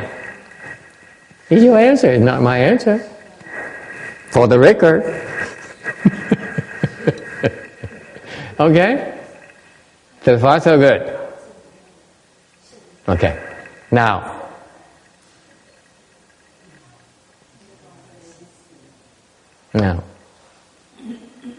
the second part of the question is, I want to worry about my rebirth first before I worry about the superior grades. Thành cái phần thứ nhì hỏi là tôi phải lo cái chắc cái đã, rồi tôi mới tính chuyện là cái thượng phẩm.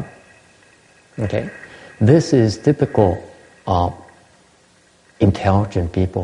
Để cái người thế gian họ thông minh, họ nghĩ như vậy. This is how intelligent people in the world think. And that's not, you should not use this kind of reasoning to approach Mahayana. Khi quý vị vào tu về Đại Thừa, cái cách suy nghĩ này nó sai lầm. Okay? It's erroneous thinking because it shows that you lack self-confidence.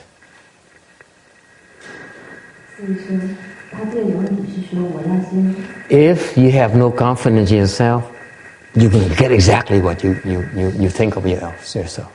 That's not Mahayana. Nhắc quý vị nghe này, nếu quý vị tự nghĩ rằng á, cho mình tới cái mức nào đó thôi, nghĩ là mình không thể nào hơn cái mức đó, thì cái sức quý vị chỉ tới được chừng đó thôi. Không phải đó cái tinh thần của Đại Thừa. Tinh Đại Thừa nó không có giới hạn. Mahayana mindset has no limitation. Okay, there's nothing realistic about it. It's limitless. Okay, cái người mà thông minh, người ta biết lượng sức. Cái đó là cái khéo léo của người thông minh. The smart people of the world, they know the limitations. However, when you go to Mahayana, you have to let go even your own limitations. That's how you're going to break through. Cái trong tinh thần Đại Thừa đó, mình dầu mình biết mình sức mình có hạn. You know you only have 60 years left in your life. Well, less than 60 years for you. Much less. Okay? Okay? You know your limitations. But when you cultivate, you do not allow your limitations to stop you from reaching for the stars. Mặc dù mình biết sức mình có hạn, nhưng lúc mình tu, mình không cần biết mình có hạn.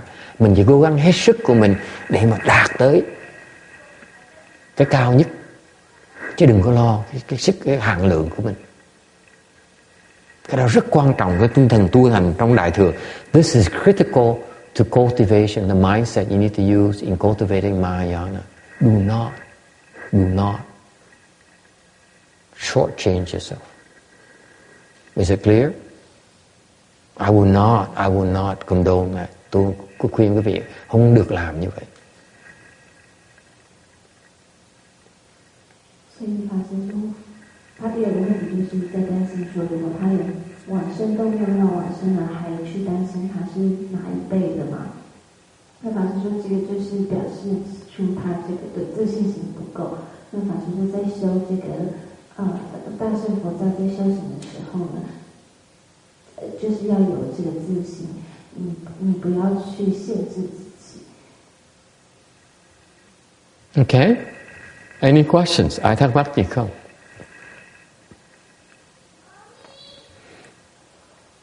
It's very dangerous when you cultivate and you decide yourself, you set a limit to yourself. Let me repeat again. Tôi nhắc lại cái chuyện rất quan trọng. Khi cái vị tu hành Đại Thừa đó, and differentiating between Mahayana and Hinayana here. Cái Đại Thừa nó khác Tiểu Thừa chỗ đó. Cái Đại Thừa đó là quý vị không được phép tự giới hạn mình. Mahayana spirit, you are not allowed to limit yourself, to constrain yourself. Okay? Nói một cách rõ ràng. Let me put it this way. Cái người tiểu thừa, người ta tu, ta núp trong núi, ta trốn cái thế sự, tại vì ta tự hạn chế lại. Cái pháp nó như vậy đó. Remember, Hinayana, they hide from the world, they isolate themselves from the world, so that they limit their exposure. That's Hinayana. Tiểu thừa chỉ như vậy thôi. Mahayana, it's not okay to do that. Đại thừa không được làm như vậy. Mình không được tự hạn chế. Nó đưa tới đâu mình theo tới đó. Whatever conditions bring you follow along. You don't limit yourself. Mình không được tự hạn chế lại. Cái người mà tâm mà tự hạn chế là tâm tiểu thừa, chứ không phải tâm đại thừa. I want you to understand it clearly. Tôi muốn mong cái vị ngài mới hiểu rõ cái rõ ràng như vậy. Cái người tiểu thừa, đang tu pháp tiểu thừa là người đang tự hạn chế đấy. Khi nào cũng hạn chế mình đấy. Sợ này sợ nọ, mưu toan này mưu toan nọ. See, the people who limit themselves are the one who are afraid of this or afraid of that. They're afraid they're going to fail. Họ sợ bị thất bại. Okay? Or they need to make sure that the plans are on target, hoặc là muốn lo cái mưu toan mình nó được thành công, nó được thành nó không thành. Ngược lại cái tâm đại thừa là mình chỉ làm gì? You try your best all the time. That is Mahayana spirit. Cái tâm đại thừa là cái tâm mà khi nào mình cũng cố gắng hết sức của mình.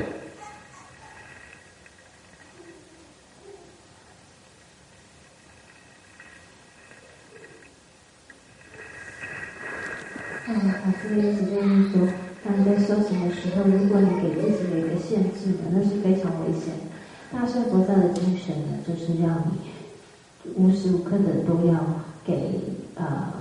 要做到自己最好的。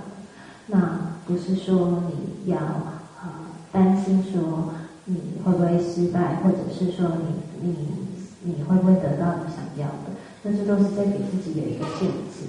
那修行的时候就是要没有这个限制。Any questions? Ai thắc mắc gì không?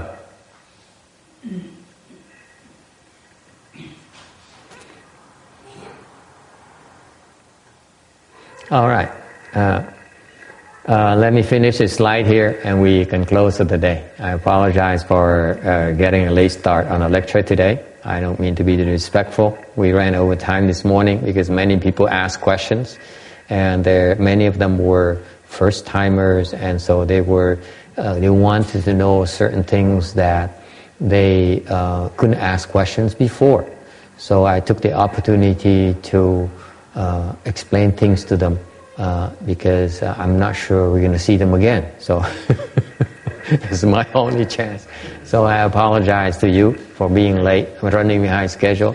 Thành ngày hôm nay cho tôi phép tôi nói một vài phút cho nó xong cái tấm 438 này. Ngày hôm nay hơi trễ, bắt đầu giảng kinh hơi trễ nửa tiếng. Tại vì ngày hôm nay lúc mà sáng nay giảng pháp nói pháp á, thì có nhiều người lâu mới tới chùa một lần. Cái dịp lớn ngày hôm nay thành họ tới họ hỏi vài câu mà hay thành mình phải cố bỏ thì giờ, mình hy sinh thì giờ mình giảng cho họ nghe để họ biết một tí về cái Phật pháp hơn một tí. Nhất là dạng như cái người mà tu hành đó, người ta rất thắc mắc rất lớn lao, rất băn khoăn về cái sự khác biệt giữa tiểu thừa với đại thừa mà không ai hiểu cái sự khác biệt, không ai giảng cho họ hiểu rõ ràng cái sự khác biệt. In particular, I would tell you this question is raised very often. For the last 6 years I practice, I've been teaching. People ask me this question all the time. 6 năm vừa rồi tôi hoằng pháp 6-7 năm vừa rồi. Câu hỏi giữa tiểu thừa với đại thừa khác biệt gì tiểu thừa với đại thừa? Hỏi hoài à.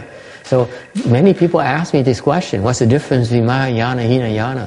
Every time they ask me, every time I give them a different answer. Mỗi lần mà người ta hỏi tôi 6-7 năm vừa rồi, mỗi lần ta hỏi tôi trả lời một cách khác. Có nhiều cách trả lời như vậy, có nhiều khác biệt như vậy. This is how different it is. It has so many differences. that you never run out of things to talk about. Thành ra cứ mỗi năm mà hỏi tôi là tôi trả lời, tôi trả lời thêm một tí, khác một tí. So thành ngày hôm nay, sáng hôm nay mình trả lời cho rõ ràng thêm, tại vì có cái sự băn khoăn, người ta băn khoăn rất là nhiều. Tại sao ông thầy này chuyên môn nói chuyện tiểu thừa đại thừa như vậy? Tại muốn quý vị hiểu cái rõ ràng đó. Có sự khác biệt nó lớn lao không thể tưởng được. Mà nếu quý vị không cẩn thận thì quý vị sẽ lỡ chuyến đò một lần nữa. The reason I took the time to explain this morning again, and my objective is to help these people, these 50 people, 60 people who come to attend the ceremony this morning, to give them some insights to Mahayana, Hinayana, so that they don't miss the boat again. Okay? People make the wrong choice because they don't know enough. They don't have enough information. Lý do mà có sự lựa chọn nó sai lầm là tại vì họ chưa đủ cái chi tiết mà khi họ lựa chọn. Okay? Okay, back to 438. Go ahead, translate, please.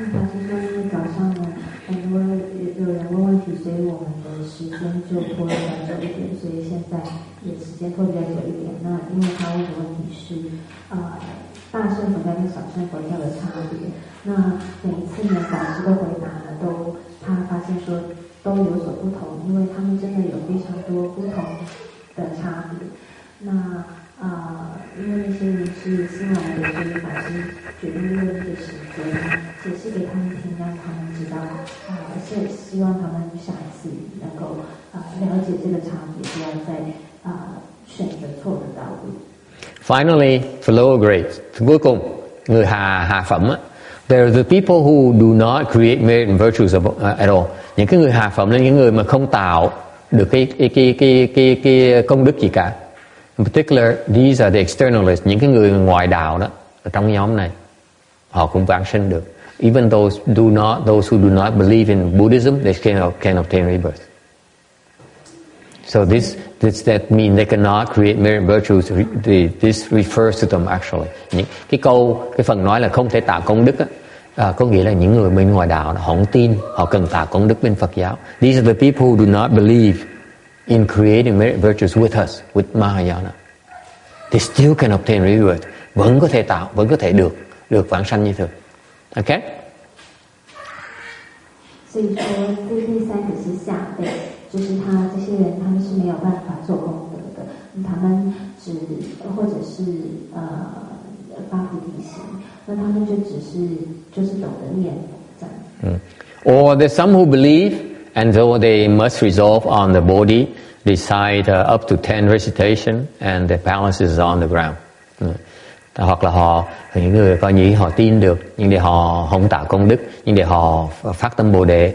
Phát tâm bồ đề rất quan trọng, và họ chỉ niệm Phật mỗi ngày thôi, 10 lần thôi, và cái cung điện của họ là ở trên mặt đất. 那有些是相信的，那他是会发菩提心，然后着重于要能够入这个念佛三昧。那他们最后他们的这个宫殿呢是在地上的。Any questions? Ai thắc mắc gì không? Good question. Okay, for the second question I defer to next time. Then we go home do some research. Còn cái câu hỏi thứ nhì khó đó, chắc tuần sau hoặc là nếu còn nhớ tôi trả lời, không nhớ tôi không trả lời. Tại để tôi về tôi phải nghiên cứu thêm một tí nữa.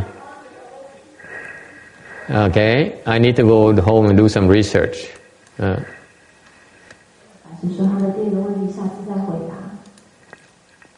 Okay. Okay, great. Alright, we stop here. Thôi chúng ta ngừng lại đây, hồi hướng công đức, giúp chúng sanh vãng sanh. So let's stop here. They transfer the merit and virtue, and then do the rebirth transference to help people obtain rebirth.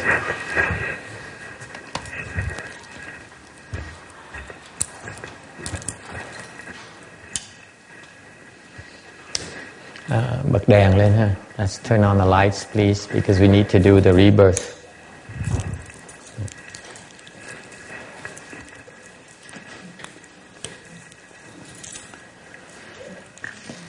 May these merits and virtues adorn the Buddha's Pureland, repaying the 4 kinds of kindness above, 83 will pass below. May those who see and hear all bring forth the body mind. And when this retribution body is done, be your born a land of utmost bliss.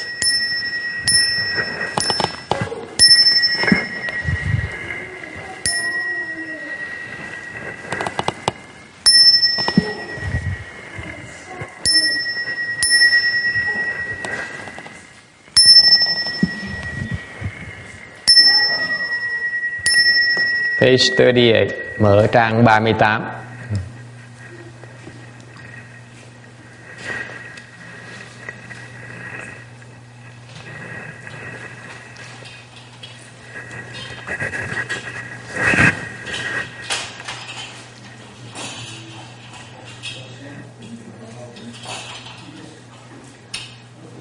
Hình như mình không có làm mấy cái bài vị nữa hả? Cái bài này bữa nay có vía mà. Ok, thôi mà gọi mình nợ đi. Lần sau cho họ 4 cái bài vị. Viết xong rồi hả? Không thì sao thì viết xong là được rồi. Tại mình giá không giá nó cũng chừng nữa thôi. Giá thì nó đẹp hơn thôi chứ còn họ vẫn được công đức như thường. Chỉ lo xong là đủ rồi. Ok, vậy thôi không sao. Nói cho báo cho họ biết là mặc dù mình không dán lên nữa họ vẫn được công đức như thường. Cái đó quan trọng thôi. Còn cái tướng không sao hết. Okay. All right. I apologize today. We forgot to post the plaques.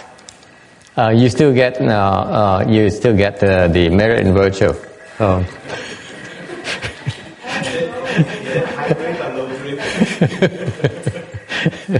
Not very high grades, but you still get merit and virtue. It has nothing to do with posting. It has to do with me. Okay, trang 38 nha. Page 38. When you see new people, the old hats, you should help new people. Don't let them stand there by themselves, and you make sure you make them feel comfortable and know what we're doing. Okay. Cái gì mà thấy mấy người mới tới đó phải lịch sự, phải hiếu khách một tí. Giúp đỡ cho người ta biết người ta đang làm gì, mình đang dễ này nọ cho họ biết. Okay, please be more customer oriented for my sake. Okay. Nam mô Chính Liên Đi Bồ Sa Mô Hê Sa. Nam mô Chính Liên Đi Bồ Sa Mô Hê Sa. Nam mô Chính Liên Đi Bồ Sa Mô Hê Sa. Nam mô Bồ Rê Huệ Sang Bồ Bồ Sa. Nam mô Bồ Rê Huệ Sang Bồ Bồ Sa. Nam mô Bồ Rê Huệ Sang Phổ Bồ Sa.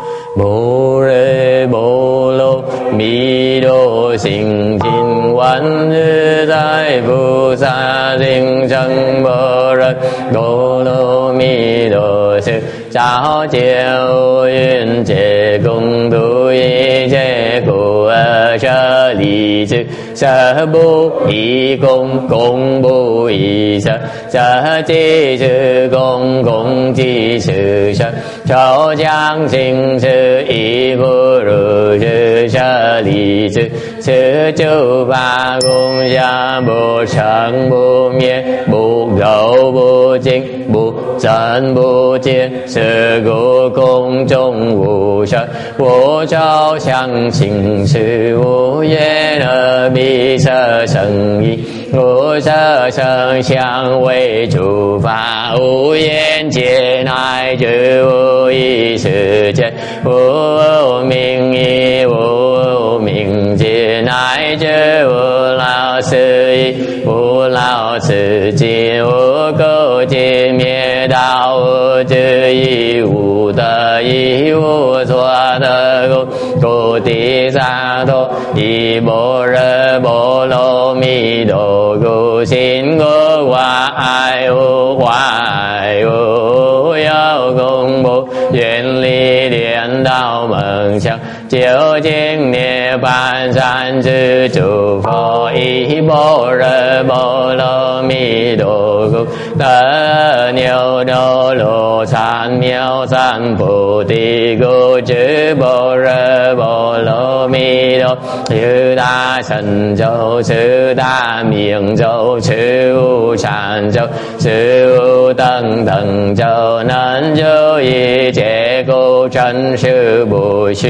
Bồ Chua Bồ Rê Bồ Lô Mi Đô Châu Chi Chua Châu Ye Chế Đi Bồ Lô Chế Đi Bồ Lô Sân Chế Đi Bồ Tỳ Sa Bờ Nam Mô A Mi Đô Bờ Ye Đô Đô Ye Đô Ye Đô Đi Ye Đô A Mi Đi Đô Bờ Bi A Mi Đi Đô Di Đăng Bờ Bi A Mi Đi Đô Mi Ra Lần Đi A Mi Đi Đô Ra Lần Đô Chế Mi Ni Chế Chế Nô Chư Đô Cha Li Đô Bờ Nam Mô A Mi Đô Bờ Ye Đô Đô Chế Đô Ye Đô Đi Ye Đô A Mi Đi Đô Bờ Bi A Mi Đi Đô Di Đăng Bờ Bi A Mi Đi Đô Mi Ra Lần Đi A Mi Đi Đô Mi Ra Lần Đô Chế Mi Ni Chế Chế Nô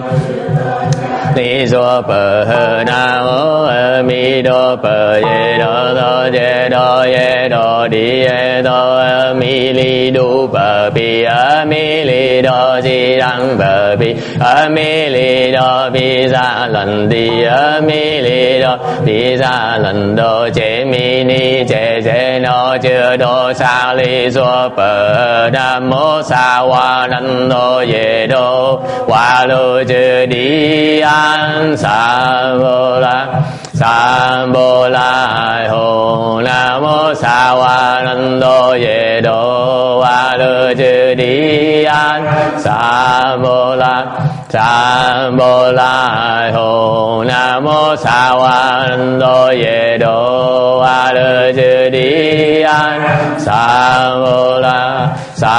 Bồ La Hồ Nam Mô Su Lu Pa Ye An Đô Ye Đô Ye La Chư Tô An Su Lu Bồ La Su Lu Bồ La Su Lu Sô Bờ Nam Mô Su Lu Pa Ye An Đô Ye Đô Ye La Chư Tô An Su Lu Bồ La Su Lu Sô Bờ Nam Mô Su Lu Pa Ye An Đô Ye Đô Ye La Chư Tô An Su Lu Bồ La Su Lu Sô Bờ An Ye Na Thân Mô Hoa Phá Sư Lai Hùng An Ye Na Thân Mô Hoa Phá Sư Lai Hùng An Ye Na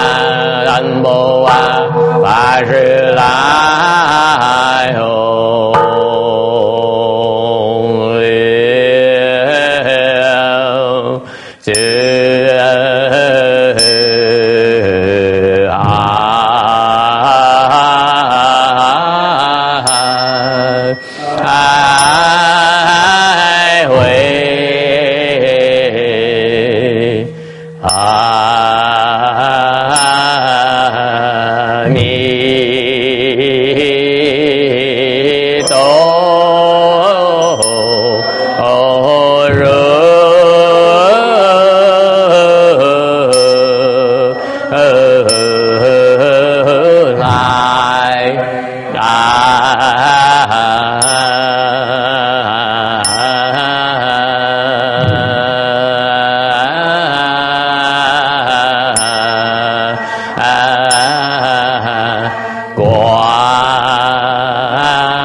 liên tại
Nam mô